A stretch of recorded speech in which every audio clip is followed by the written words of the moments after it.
सुंब जळाला तरी पीळ जात नाही अशी जी म्हण आहे ती राज्य सरकारच्या बाबतीत तंतोतंत लागू पडलेली दिसते.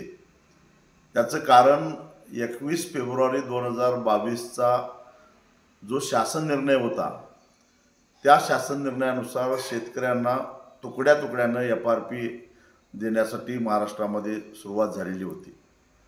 हा शासन निर्णय मुळात बेकायदेशीर होता म्हणून उच्च न्यायालयामध्ये मी त्याला आव्हान दिलेलं होतं आणि 17 मार्च 2025ला उच्च न्यायालयानं कडक ताशेरे ओढत 21 फेब्रुवारी 2022चा हा शासन निर्णय रद्दबातल केला आणि एक रकमी FRP देण्याचा मार्ग मोकळा झाला.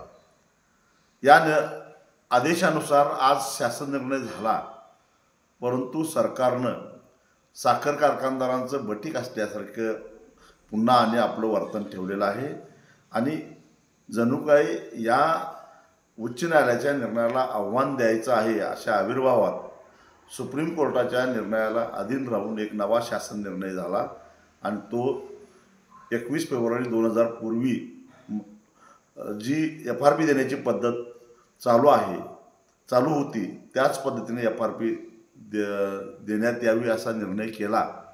परंतु जर सुप्रीम कोर्टानं हायकोर्टाच्या निर्णयाला स्थगिती दिली तर मग मात्र वेगळा निर्णय असेल. याचाच अर्थ सरकार सुप्रीम कोर्टामध्ये उच्च न्यायालयाच्या निर्णयाला आव्हान देणार आहे.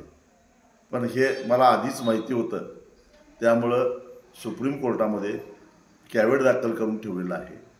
मी वाट बघतोय राज्य सरकारची सुप्रीम कोर्टामध्ये कधी सुनावणी होते. पुन्हा एकदा राज्य सरकारला चारी मुंड्या चित केल्याशिवाय सोडणार नाही. पण एक लक्षात घ्या, जोपर्यंत सुप्रीम कोर्ट मुंबई उच्च न्यायालयाच्या निर्णयाला स्थगिती देत नाही तोपर्यंत या सरकारला ऊसाची FRP एक रकमीच द्यावी लागेल आणि यावर्षी ज्या ज्या साखर कारखान्यांनी तुकड्या तुकड्यानं FRP दिलेले आहे त्यांच्याकडून मागच्या 7-8 महिन्याच्या 15% व्याजासहित सगळा पैसा वसूल केल्याशिवाय त्यांना मी सोडणार नाही.